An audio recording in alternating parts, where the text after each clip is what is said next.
join us if they wish to. All right. Hello, online learners. Share PowerPoint.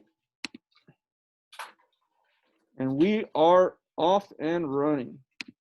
All right. Who's the smart kid in the back and turn off the lights? Turn off the lights.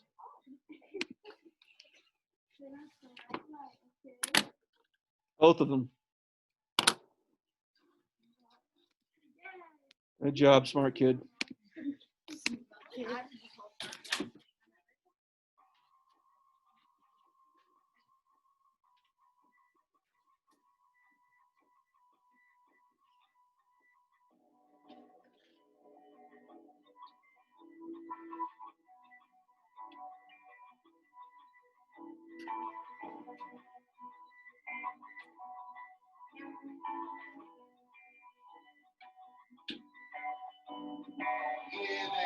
Give till it's gone.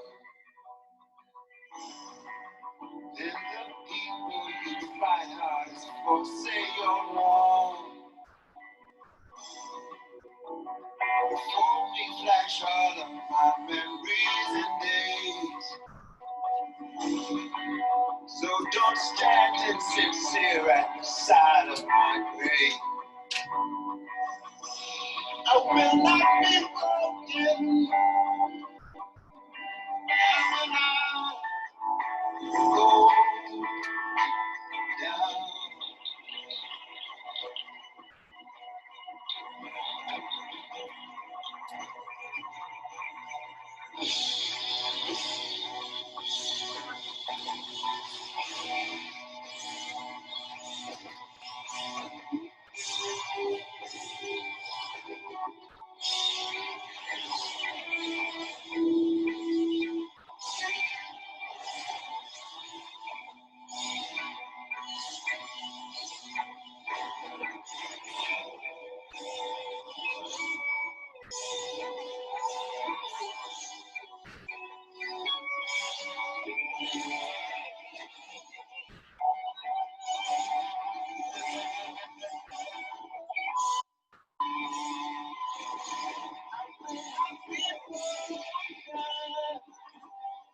I won't be turned away when it's too cold to breathe and it's too dark to breathe.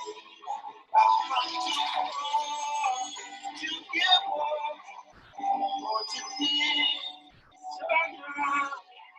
I will not be broken. I will not.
I just showed you an 8.5-minute skateboarding video. What in the world was that all about?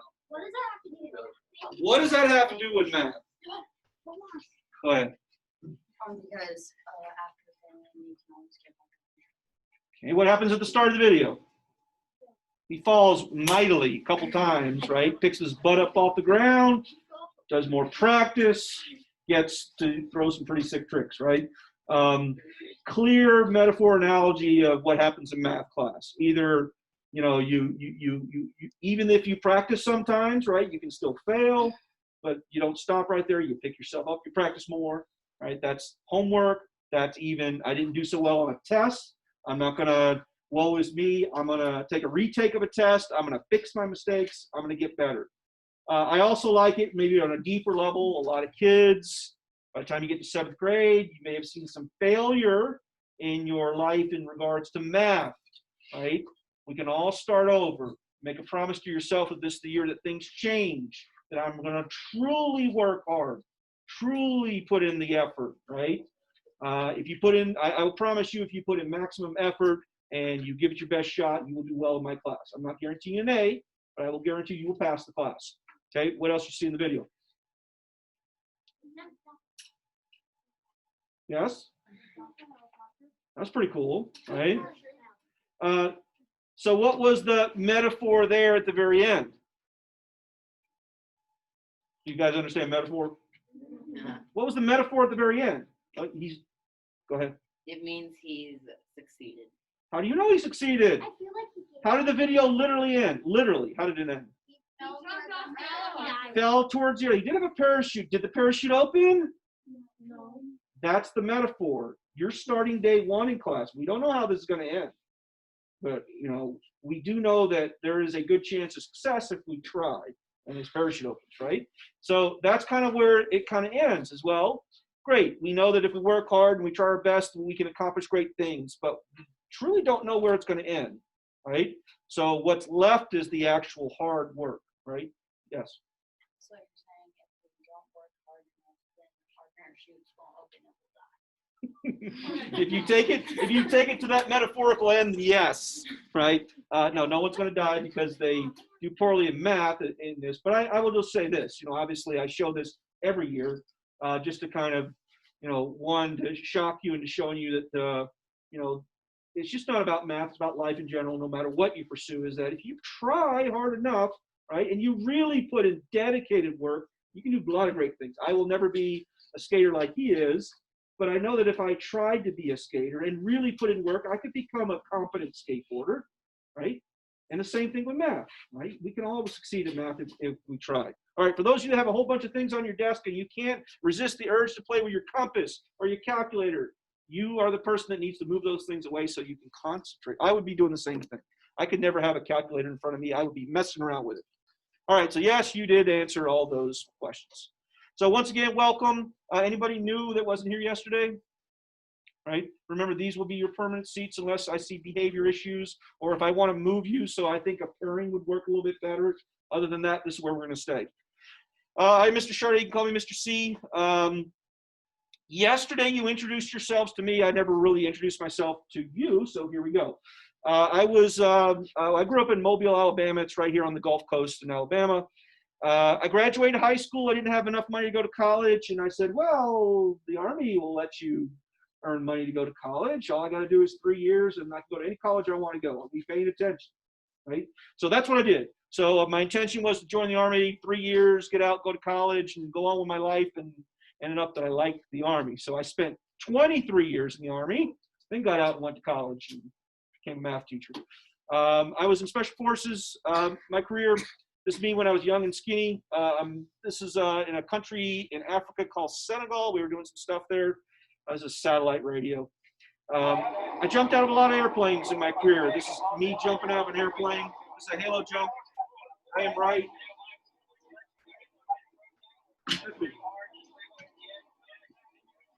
So this is a halo jump, high altitude, low opening, skydiving, right? Except it's really not skydiving. You have 2 parachutes. This is your altimeter. It tells you how high you are off the ground. If the little needle ever goes in the red, it means you're about to impact the earth. Your parachute better be open. That's why we're on ground and it's at 0 feet right now. You have 2 parachutes. The bottom one is your main. Your top one is your reserve parachute. You have these rip cords, these little metal things right here. That's what opens the parachute. This is your main parachute. This is reserve. If you open up your main parachute and something goes wrong, you pull this little rattle handle and it cuts it away, not like scissors, but it literally separates the parachute from your harness right here, and you can pull your reserve. This is what we call a Hollywood jump. We're not wearing any equipment, but typically you wear a rucksack, and I don't have my weapon on right here. Your weapon would go right here. That's me right for that guy right there. We're jumping. If you go over 13,000 feet, you got to wear an oxygen mask. So this is, like I said, we call this a fun jump. It's basically just a skydive. But usually you're jumping at night, way high up. You wear an oxygen mask, you see absolutely nothing. It's like jumping into a cave. You see absolutely nothing, and you hope that there's no one below you. So here we go. This is Florida where we're jumping on. So yeah, I spent 23 years in the Army. Was this the ski class or not the ski class? I had one class like, yeah, I'm a skier. All right, not this one. All right. This is me skiing at Crested Butte. The Army would send us 1 month a year to go skiing. It's Special Forces, not the regular Army, but Special Forces in the unit that's here at Fort Carson, we were cold weather experts. So they would teach us how to ski. And I came from out. I never saw it snow until the Army. And so I learned how to ski with the Army. This is at, anybody? Greece. Where? No? Greece or Rome? It's Greece. Where? Famous building. Okay. This is in Athens, right? This is called the Pantheon. Parthenon. Those two could be Pantheon's in Rome. Right? But this is the Parthenon, very famous building in Greece. This is me right there. This is me in Kosovo. We captured some bad guys and took all their weapons away from them.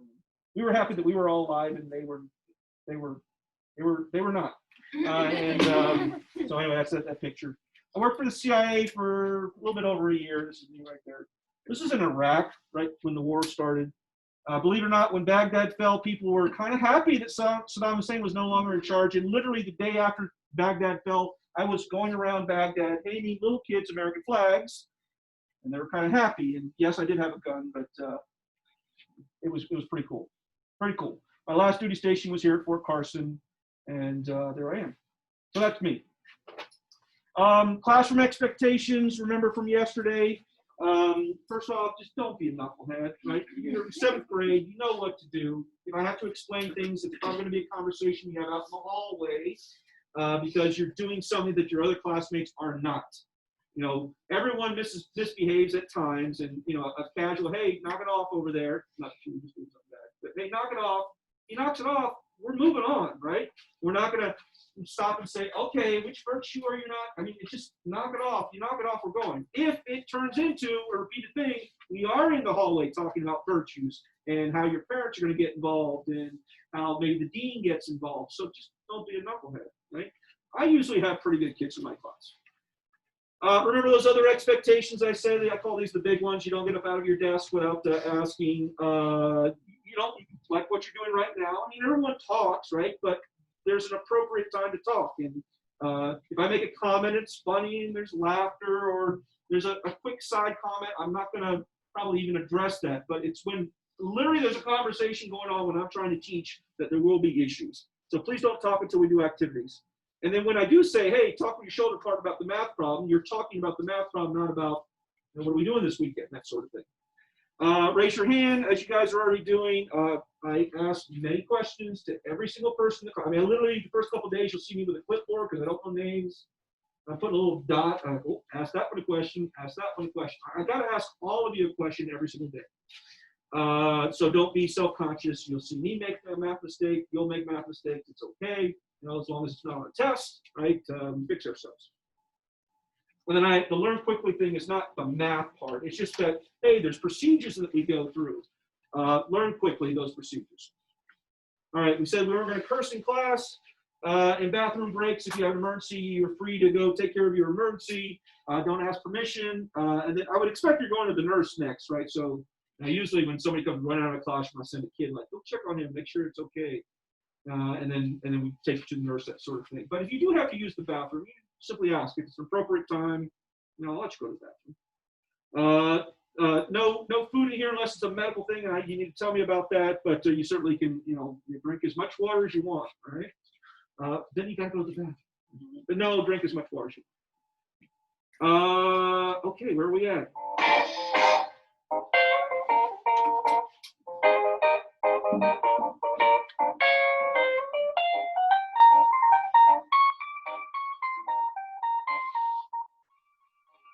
Live. It was supposed to be from last year, but since COVID, I will have you make this video this year. I always have you make videos.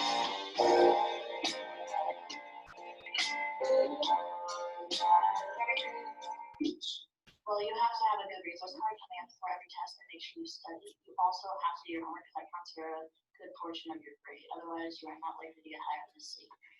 Just to pay attention more and be more engaged in the class. Keep studying and work hard. Pay attention in class and study. Do homework and make a resource card. Don't. Miserable. Make a really good resource card and make sure you listen to everything that's being said, because if you make one mistake, you mess up the whole problem. Pay attention, work hard, make a good resource card, and do your homework. Definitely do your homework. Make a resource card.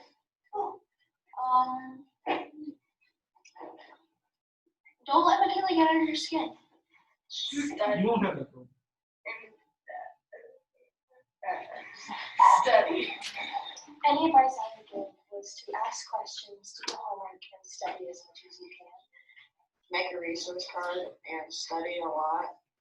And make sure to pay attention and not mess around with people near you. Do your homework, study, and have a resource card when it comes to quizzes and tests. Pay attention to details in class and make a really good resource card for testing. Well, I guess the easiest way is you just make a resource card and actually do your homework when you're given homework. Do all examples before you do your homework and engage in class. Pay attention and always have a resource card. Definitely do homework and turn stuff in. On time. I'd say don't worry about your homework until the end of class and the exams are done. It's more important to pay attention, and it's easier to make your resource card as you go. And don't overload yourself with studying. Just study as much as you need to. Pay attention and engage with the class. It makes it really easy to know what you're supposed to do. My advice is, Excuse me? even if Yes, you ma'am. don't know. Do you all of have it, Tristan try. Martinez in your class? Not right now. Okay, thank you.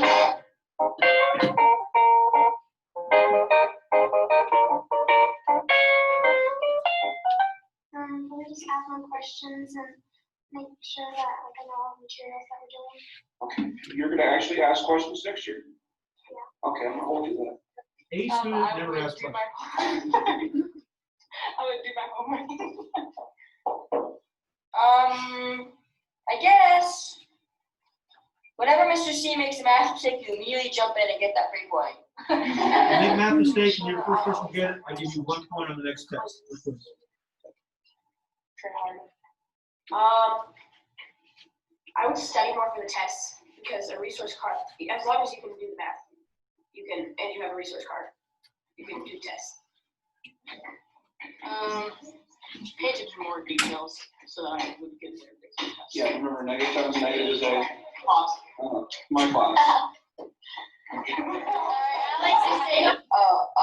I wouldn't procrastinate or talk to the people around me, and I would pay attention a lot more than I did.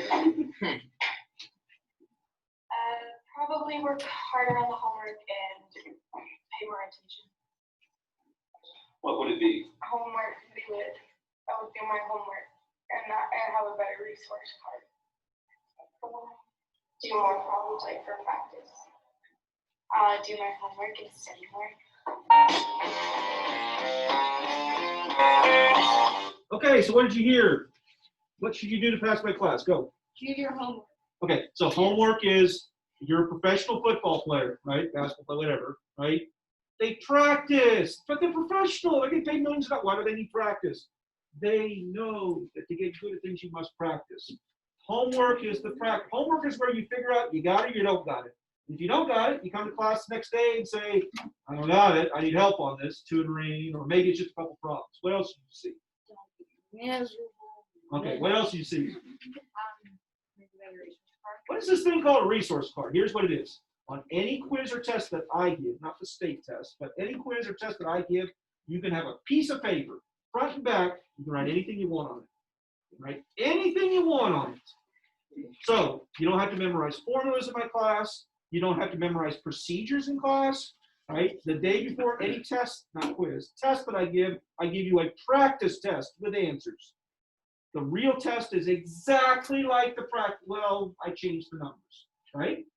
But if it says 2 + 3 is question number 1, question 1 on a real test might be 5 + 4. It's going to be an addition problem with single digits, literally that close to details.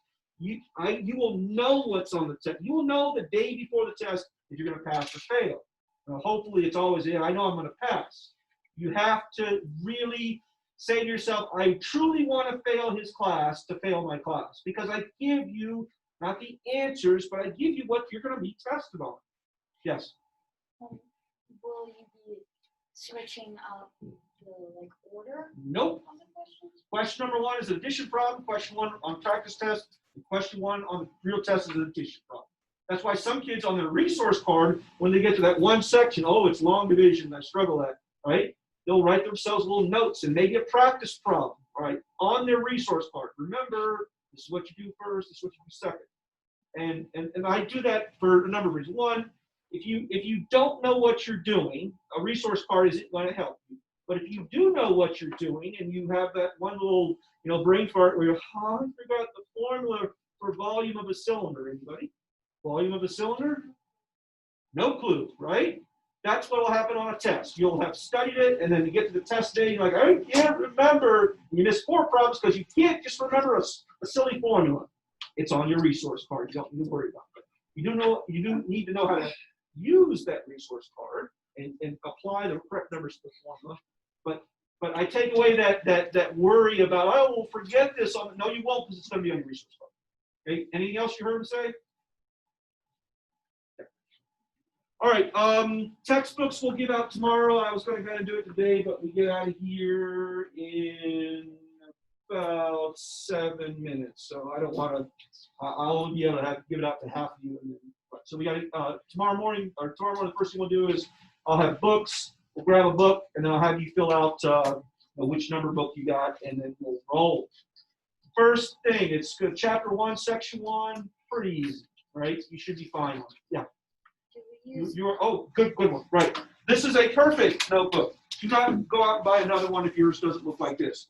But a perfect notebook has about that much paper in it. This is a year's worth of paper, right? This is a fine notebook. This is a quarter's worth of paper, right? By the end of the first quarter, into the second one, at some point, he's going to be out of paper. So if he has 3 of these, great, right? The reason why I like this one better, don't go out and buy a new one if you have that. The reason why I like this one also, this mask thing is infuriating, is that it's got a little pocket right here. Every day I will hand you a piece of paper, and it will go in the pocket. And when we're done with the chapter, then you can toss those piece of paper. But I will give you a piece of paper every single day. So this is what I would recommend if you haven't already bought one. But don't go out if you got that one and say, I got the wrong notebook and he made fun of me in class. Right? Don't go out and buy another one. Yes, ma'am. I heard nothing of what you said. Say it again. It's fine. And I don't see anybody with a bad notebook, right? And then you do need a pencil, right? Sharpener is right there. It's electric, right? It does not sharpen mechanical pencils. Right? Be smarter than your mechanical pencil. If you are I am a mechanical pencil person, I would highly recommend that you go buy a Pentel, EL, I think it's EL, 0.7 millimeter lead, or maybe it's 7 millimeter, one of the two. It's 0.7 or 7. Those are awesome pencils. They got the best eraser ever, right? And the lead is thick enough so it doesn't break, right? If you get anything smaller than this, it's either 7 or 0.7. Then it always, like the 0.5 or the 5 breaks all the time. 7 tends to not break. Yes? Has someone actually put a mechanical pencil in? Yeah, I just thought about that when I said that. I was like, dear Lord, right? Someone's going to now take up that challenge and put a mechanical pencil in there. So, no. No one I had. wouldn't do it, dude. It's expensive too, so if you break it, we're not getting another one. I've seen those at the store. They're so Yeah, but it's a really good sharpener. Right? Anybody else? I'm gonna do it. Anybody else? Where did I say we get out of here at? 18. I'm a lazy person when it comes to bell. I just wait for the bell to ring. Whoop! Just got to end class. Yes. That is a clock. How does it work? Is this the class I said? Anybody? First person that can give the class a lesson on how to read that clock gets 1 point of extra credit. You can do it right now? I mean, I probably wouldn't guess the time, but I can describe how it works. The lights light and it tells you the time. There, I just described how it works. No, how to calculate time, basically. So before you fail, and since no one is jumping up out of their seats to say, I know how to do it right now, you can't make a mistake. You have to give a class to the class on how to read that. We will cover this in chapter, I forget what number it is, but it's not chapter 1, 2, or 3. Somewhere we'll get to, well, I don't want to give it away. We'll get to something, and this clock uses that math in order to tell the time. But if you can tell the class how to do it beforehand, then point of extra for you. What is that clock? What is that clock called? It's called a binary clock. Do they use it in sports? No. Only Only geeky, nerdy people would ever attempt to use that clock. I put it up there because it requires you, if you want to know the time, to know some math. That too. That too. But there's another clock back here, so. I'm going to take that sucker down. I'm just gonna That get that. showed up, I don't know if the custodian put that up there. I was like, don't put up a clock in my room. They got to read that clock right there. All right, any questions? All right, pack it up, get out of here. Push your chairs in. You, next period is lunch, yes. See ya. You as well.